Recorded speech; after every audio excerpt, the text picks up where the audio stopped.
नवमा भगवती शरणम। दर्शक बंधु 12 अधिपति देवगुरु बृहस्पति को नमन कर जाना आज राशिफल विषय। सर्वप्रथम जाना आज राशि नक्षत्र तथा पंचांग विषय। आज आश्विन मास कृष्ण पक्ष इंग्राजी तारीख सेप्टेम्बर मास 19 तारीख 2024 मसीहा गुरुवार। आज द्वितीय तिथि उत्तर भाद्रव नक्षत्र मीनचंद्र वृद्धिजोग तैतलकरण दिवा 2 घंटा 29 मिनिट पर गरकरण भोग हेब। जोगिनी उत्तर दिगरे रात्रि 12 घंटा 40 मिनिट पर आग्नेय कोण रे। आज तुला और कुंभ राशि घात 12 और धनुराशि पुरुष और तुला राशि महिला घात चंद्र। राहु काल दिवा 1 घंटा 9 मिनिट रू दिवा 2 घंटा 39 मिनिट मध्य। महेंद्र बेला दिवा 4 घंटा 51 मिनिट रू संध्या 5 घंटा 39 मिनिट मध्य। आज ग्रह स्थिति बृहस्पति वृष राशि, मंगल मिथुन राशि, बुध सिंह राशि, रवि शुक्र केतु कन्या राशि, शनि कुंभ राशि, राहु चंद्रयुक्त हो बृहस्पति साधारण राशि मीन राशि गोचर करेंगे। दर्शक बंधु राशिफल जाना आगे जाना आज दिव्य चिंतन विषय। दिव्य चिंतन अच्छी जन दर्शिका प्रश्न। दर्शिका जनक प्रश्न रखिंट जन्म जातक जदि 5टी कि 4टी ग्रह गोटे स्थान रही था जन्म जातक प्रबज्या जोग सृष्टि होता है कि दयाकोरी एथिर विषय वस्तु पर कहे।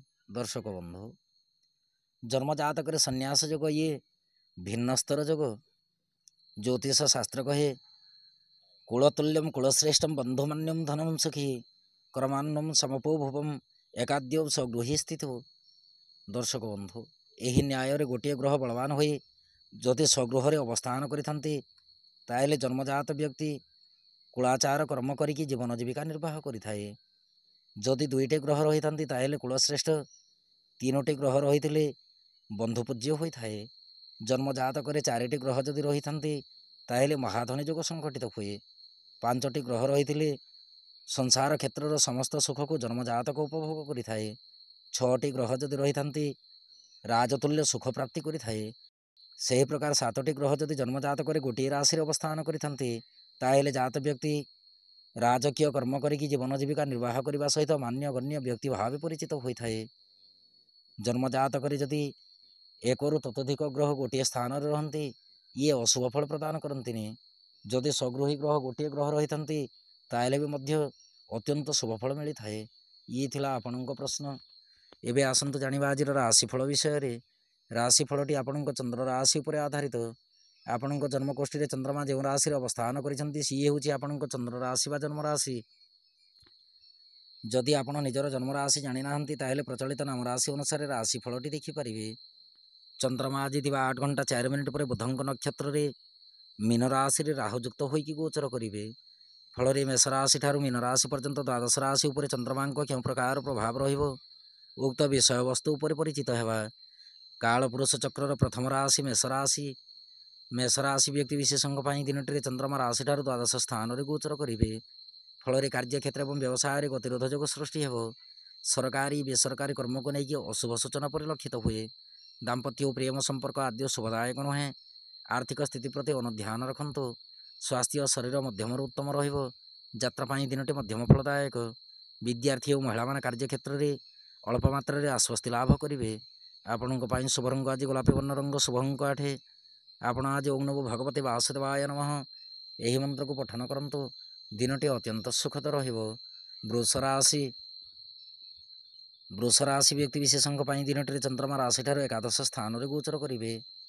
फल कार्यक्षेत्र और व्यवसाय धन लाभर सूचना अच्छी। सरकारी बेसरकारी कर्म को लेकिन उपरिस्थ कर्मचारी प्रशंसा लाभ करेंगे। आईन अदालत कर्म जदि किसी थाए ताहले दिनटी न्यायटी आपण को प्राप्ति हो। दाम्पत्य और प्रेम संपर्क सुखद रहा सहित आर्थिक स्थिति सबल अटे। स्वास्थ्य शरीर अति उत्तम रत्रापाई दिनटी आपण पक्षरे जीव। आपण शुभ रंग आज धवल वर्ण रंग शुभ अंक 3। आपण आज देवी मंदिर में घृतदीप अर्पण करंतु दिनटी अत्यंत सुखद मिथुन राशि व्यक्ति विशेषों दिनटी चंद्रमा राशि ठार दशम स्थान में गोचर करेंगे। फल कार्यक्षेत्र और व्यवसाय सफलतार चाबिकाठी प्राप्ति हो। सरकारी बेसरकारी कर्म को लेकिन सुख संपद प्राप्ति करेंगे। दाम्पत्य और प्रेम संपर्क अति उत्तम कर्ममय जीवन शांतिपूर्ण भाव अतिवाहित होगा सहित आर्थिक स्थिति अति उत्तम स्वास्थ्य शरीर सबल अटे। यात्रापाई दिनटी अमृत तुल्य।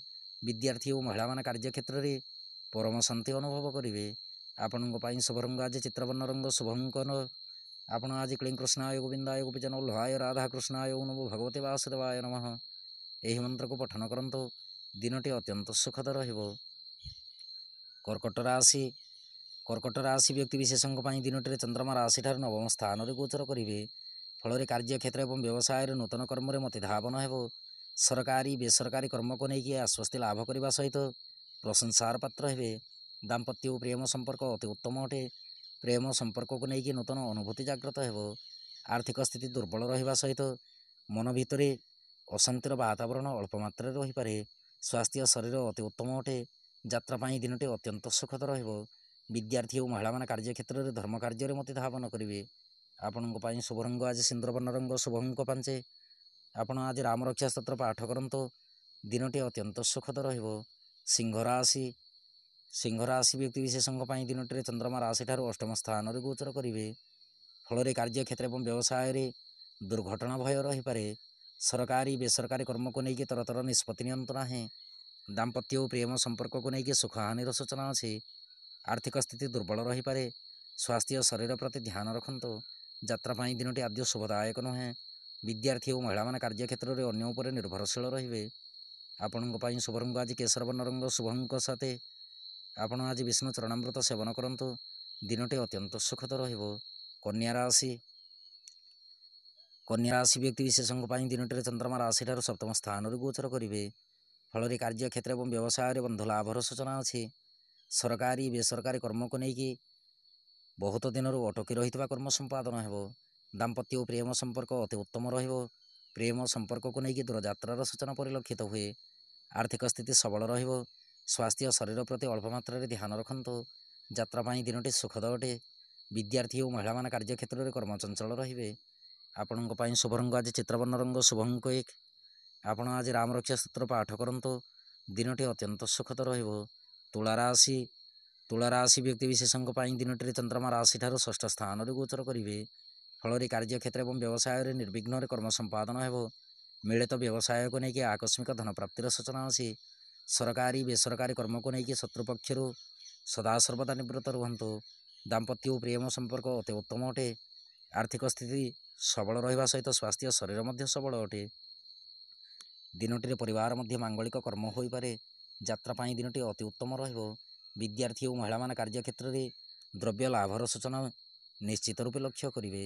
ଆପଣଙ୍କ ପାଇଁ ଶୁଭରଙ୍ଗ ଆଜି ଧବଳବର୍ଣ୍ଣ ରଙ୍ଗ ଶୁଭଙ୍କ ଚାରି। ଆପଣ ଆଜି ଅସହାୟ ବ୍ୟକ୍ତିଙ୍କୁ ସାହାଯ୍ୟ ହୁଅନ୍ତୁ। ଦିନଟି ଅତ୍ୟନ୍ତ ସୁଖଦ ରହିବ। ବିଛା ରାଶି। ବିଛା ରାଶି ବ୍ୟକ୍ତିବିଶେଷଙ୍କ ପାଇଁ ଦିନଟିରେ ଚନ୍ଦ୍ରମା ରାଶିଠାରୁ ପଞ୍ଚମ ସ୍ଥାନରେ ଗୋଚର କରିବେ। ଫଳରେ କାର୍ଯ୍ୟକ୍ଷେତ୍ର ଏବଂ ବ୍ୟବସାୟରେ ଅଳ୍ପ ମାତ୍ରାରେ ଚିନ୍ତିତ ରହିପାରନ୍ତି। ସରକାରୀ ବେସରକାରୀ କର୍ମକୁ ନେଇକି ତରତର ନିଷ୍ପତ୍ତି ନିଅନ୍ତୁ ନାହିଁ। ତରତର ନିଷ୍ପତ୍ତିଟି ଦିନଟିରେ ହଇରାଣରେ ମଧ୍ୟ ପକାଇପାରେ। ଦାମ୍ପତ୍ୟ ଓ ପ୍ରେମ ସମ୍ପର୍କ ଅତି ଉତ୍ତମ ରହିବ। ଦିନଟିରେ ନୂତନ ଜ୍ଞାନ ଲାଭ ହେବ। ଆର୍ଥିକ ସ୍ଥିତି ସବଳ ରହିବା ସହିତ ସ୍ୱାସ୍ଥ୍ୟ ଶରୀର ସବଳ ଅଟେ। ଯାତ୍ରା ପାଇଁ ଦିନଟି ଅତି ଉତ୍ତମ ରହିବ। ବିଦ୍ୟାର୍ଥୀ ଓ ମହିଳାମାନେ କାର୍ଯ୍ୟକ୍ଷେତ୍ରରେ ଅନ୍ୟର ମାଧ୍ୟମରେ କର୍ମ ସମ୍ପାଦନ କରିବେ। ଆପଣଙ୍କ ପାଇଁ ଶୁଭରଙ୍ଗ ଆଜି ରକ୍ତବର୍ଣ୍ଣ ରଙ୍ଗ ଶୁଭଙ୍କ ଆଠେ। ଆପଣ ଆଜି ସିଦ୍ଧକୁଞ୍ଜିକା ମନ୍ତ୍ର ପଠନ କରନ୍ତୁ। ଦିନଟି ଅତ୍ୟନ୍ତ ସୁଖଦ ରହିବ। ଧନୁରାଶି। ଧନୁରାଶି ବ୍ୟକ୍ତିବିଶେଷଙ୍କ ପାଇଁ ଦିନଟିରେ ଚନ୍ଦ୍ରମା ରାଶିଠାରୁ ଚତୁର୍ଥ ସ୍ଥାନରେ ଗୋଚର କରିବେ। ଫଳରେ କାର୍ଯ୍ୟକ୍ଷେତ୍ର ଏବଂ ବ୍ୟବସାୟରେ ଗତିରୋଧ ଯୋଗ ସୃଷ୍ଟି ହେବ। ସରକାରୀ ବେସରକାରୀ କର୍ମକୁ ନେଇକି କଳହର ବାତାବରଣ ରହିପାରେ। ଦାମ୍ପତ୍ୟ ଓ ପ୍ରେମ ସମ୍ପର୍କ ସୁଦୃଢ଼ ରଖିବା ସହିତ ପରିବାର ମଧ୍ୟ ଶାନ୍ତିର ବାତାବରଣ ରଖନ୍ତୁ। ଆର୍ଥିକ ସ୍ଥିତି ବିଶେଷ ସୁଖଦାୟକ ନୁହେଁ। ସ୍ୱାସ୍ଥ୍ୟ ଶରୀର ଅତି ଉତ୍ତମ ରହିବ। ଯାତ୍ରା ସମୟରେ ସତର୍କତା ଅବଲମ୍ବନ କରନ୍ତୁ। ବିଦ୍ୟାର୍ଥୀ ଓ ମହିଳାମାନେ କାର୍ଯ୍ୟକ୍ଷେତ୍ରରେ ଆଶାତୀତ ଫଳପ୍ରାପ୍ତିରେ ବିଳମ୍ବ ଯୋଗ ଲକ୍ଷ୍ୟ କରିବେ। ଆପଣଙ୍କ ପାଇଁ ଶୁଭରଙ୍ଗ ଆଜି ହଳଦୀ ବର୍ଣ୍ଣ ରଙ୍ଗ ଶୁଭଙ୍କ ଦୁଇ। ଆପଣ ଆଜି ଦେବୀ ମନ୍ଦିରରେ ଘୃତଦୀପ ଅର୍ପଣ କରନ୍ତୁ। ଦିନଟି ଅତ୍ୟନ୍ତ ସୁଖଦ ରହିବ। ମକର ରାଶି। ମକର ରାଶି ବ୍ୟକ୍ତିବିଶେଷଙ୍କ ପାଇଁ ଦିନଟିରେ ଚନ୍ଦ୍ରମା ରାଶିଠାରୁ ତୃତୀୟ ସ୍ଥାନରେ ଗୋଚର କରିବେ। ଫଳରେ କାର୍ଯ୍ୟକ୍ଷେତ୍ର ଏବଂ ବ୍ୟବସାୟରେ ଉତ୍ସାହିତ ରହିବେ। ସରକାରୀ ବେସରକାରୀ କର୍ମକୁ ନେଇକି ରାଜ ସମ୍ମାନ ପ୍ରାପ୍ତି ହେବ। ଦାମ୍ପତ୍ୟ ଓ ପ୍ରେମ ସମ୍ପର୍କ ଅତି ଉତ୍ତମ ଅଟେ। ଆର୍ଥିକ ସ୍ଥିତି ପ୍ରତି ଅନୁଧ୍ୟାନ ରଖନ୍ତୁ। ଦିନଟିରେ ଧାର କରଜ ଦେଇଥିବା ସମ୍ପତ୍ତି ଫେରସ୍ତ ପାଇପାରନ୍ତି। ସ୍ୱାସ୍ଥ୍ୟ ଶରୀର ଅତି ଉତ୍ତମ ରହିବ। ଯାତ୍ରା ପାଇଁ ଦିନଟି ଅମୃତ ତୁଲ୍ୟ। ବିଦ୍ୟାର୍ଥୀ ଓ ମହିଳାମାନେ କାର୍ଯ୍ୟକ୍ଷେତ୍ରରେ ଆଶାତୀତ ଫଳପ୍ରାପ୍ତି କରିବେ। ଆପଣଙ୍କ ପାଇଁ ଶୁଭରଙ୍ଗ ଆଜି ଆକାଶୀ ବର୍ଣ୍ଣ ରଙ୍ଗ ଶୁଭଙ୍କ ଚାରି। ଆପଣ ଆଜି ଗଙ୍ଗଣପତେ ନମଃ ଏହି ମନ୍ତ୍ରକୁ ପଠନ କରନ୍ତୁ। ଦିନଟି ଅତ୍ୟନ୍ତ ସୁଖଦ ରହିବ। କୁମ୍ଭ ରାଶି। କୁମ୍ଭ ରାଶି ବ୍ୟକ୍ତିବିଶେଷଙ୍କ ପାଇଁ ଦିନଟିରେ ଚନ୍ଦ୍ରମା ରାଶିଠାରୁ ଦ୍ୱିତୀୟ ସ୍ଥାନରେ ଗୋଚର କରିବେ। ଫଳରେ କାର୍ଯ୍ୟକ୍ଷେତ୍ର ଏବଂ ବ୍ୟବସାୟରେ ଅଘଟଣ କର୍ମ କିଛି ଘଟିତ ହୋଇପାରେ। ସରକାରୀ ବେସରକାରୀ କର୍ମକୁ ନେଇକି ଦୀର୍ଘ ସମୟ ଆଶାତୀତ ଅବସ୍ଥାରେ ରହିପାରନ୍ତି। ଆଇନ ଅଦାଲତ କର୍ମ ଯଦି କିଛି ଥାଏ ବୁଝି ବିଚାରିକି କର୍ମ ନିର୍ବାହ କରନ୍ତୁ। ଦାମ୍ପତ୍ୟ ଓ ପ୍ରେମ ସମ୍ପର୍କ ସଦୃଢ଼ ରଖନ୍ତୁ। ଆର୍ଥିକ ସ୍ଥିତି ଦୁର୍ବଳ ରହିବା ସହିତ ମନୋବିକାର ଜାତ ହୋଇପାରେ। ସ୍ୱାସ୍ଥ୍ୟ ଶରୀର ଆଦ୍ୟ ଶୁଭଦାୟକ ନୁହେଁ। ଯାତ୍ରା ପାଇଁ ଦିନଟି ମଧ୍ୟମ ଫଳଦାୟକ। ବିଦ୍ୟାର୍ଥୀ ଓ ମହିଳାମାନେ କାର୍ଯ୍ୟକ୍ଷେତ୍ରରେ ବାକ୍ଶୁଦ୍ଧି ରଖିବା ନିତାନ୍ତ ଆବଶ୍ୟକ। ଆପଣଙ୍କ ପାଇଁ ଶୁଭ ରଙ୍ଗ ଆଜି ଶ୍ୟାମଳ ବର୍ଣ୍ଣ ରଙ୍ଗ, ଶୁଭ ଅଙ୍କ 8। ଆପଣ ଆଜି ଓଁ ନମୋ ଭଗବତେ ବାସୁଦେବାୟ ନମଃ ଏହି ମନ୍ତ୍ରକୁ ପଠନ କରନ୍ତୁ। ଦିନଟି ଅତ୍ୟନ୍ତ ସୁଖଦ ରହିବ। ମୀନ ରାଶି ବ୍ୟକ୍ତିବିଶେଷଙ୍କ ପାଇଁ ଦିନଟିରେ ଚନ୍ଦ୍ରମା ରାଶିରେ ଗୋଚର କରିବେ। ଫଳରେ କାର୍ଯ୍ୟକ୍ଷେତ୍ର ଏବଂ ବ୍ୟବସାୟରେ ଅତ୍ୟନ୍ତ ଖୁସି ଅନୁଭବ କରିବେ। ସରକାରୀ ବେସରକାରୀ କର୍ମକୁ ନେଇକି ମନ ଭିତରେ ପ୍ରବଳ ମାତ୍ରାରେ ଉତ୍ସାହ ଜାଗ୍ରତ ହେବ। ଦାମ୍ପତ୍ୟ ଓ ପ୍ରେମ ସମ୍ପର୍କ ଅତି ଉତ୍ତମ ଅଟେ। ମାଙ୍ଗଳିକ ତଥା ଆନୁଷ୍ଠାନିକ କର୍ମରେ ଯୋଗଦାନ ରହିପାରେ। ଆର୍ଥିକ ସ୍ଥିତି ସୁଖଦ ରହିବ। ସ୍ୱାସ୍ଥ୍ୟ ଶରୀର ଅତି ଉତ୍ତମ ଅଟେ। ଯାତ୍ରା ପାଇଁ ଦିନଟି ଆପଣଙ୍କ ପକ୍ଷରେ ଯିବ। ବିଦ୍ୟାର୍ଥୀ ଓ ମହିଳାମାନେ କାର୍ଯ୍ୟକ୍ଷେତ୍ରରେ ସଦାସର୍ବଦା ପ୍ରଶଂସାର ପାତ୍ର ହେବେ। ଆପଣଙ୍କ ପାଇଁ ଶୁଭ ରଙ୍ଗ ଆଜି ହଳଦୀ ବର୍ଣ୍ଣ ରଙ୍ଗ, ଶୁଭ ଅଙ୍କ 5। ଆପଣ ଆଜି ସିଦ୍ଧକୁଞ୍ଚିକା ମନ୍ତ୍ର ପଠନ କରନ୍ତୁ। ଦିନଟି ଅତ୍ୟନ୍ତ ସୁଖଦ ରହିବ। ଦର୍ଶକ ବନ୍ଧୁ, ଇଏ ଥିଲା ମେଷ ରାଶି ଠାରୁ ମୀନ ରାଶି ପର୍ଯ୍ୟନ୍ତ ଦ୍ୱାଦଶ ରାଶିର ରାଶିଫଳ ଏବଂ ଆଜିର ଦିବ୍ୟ ଚିନ୍ତନ। ଏବେ ଅନୁମତି ଦିଅନ୍ତୁ। ନମୋ ମା ଭଗବତୀ ଶରଣ।